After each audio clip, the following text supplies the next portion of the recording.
Jessica, a Reiki master teacher and intuitive, and today we have a special healing session. We're just going to take a little break to make sure that you are recharged. So I'm going to be checking your aura. You're going to be given some love in infusion of just kindness, sweetness, and all the beautiful things that you are. So sit back, relax, and enjoy this session. Feel free to fall asleep.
any of that stuff that's taking up too much space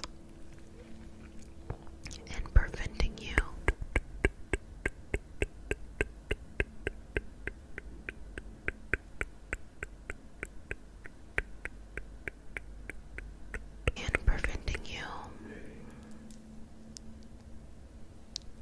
from seeing and really trusting and surrendering to the universe, knowing that everything will always work out.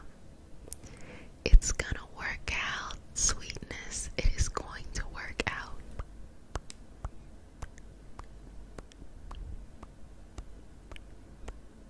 It may feel hard right now. You might not think it will, but it will work out. So just know that 90% of the battle is right here. If you fix this, everything else will flow. What I mean by is when you can finally stop waging war on yourself, thinking that for some reason, if a blessing comes into your life, you are not enough. You are enough. You are enough. You are more than enough. Accept it. Accept this next level that you are ascending to. And make peace with who you used to be. And now accept who you are becoming. Okay. Okay. So just relax here.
wash your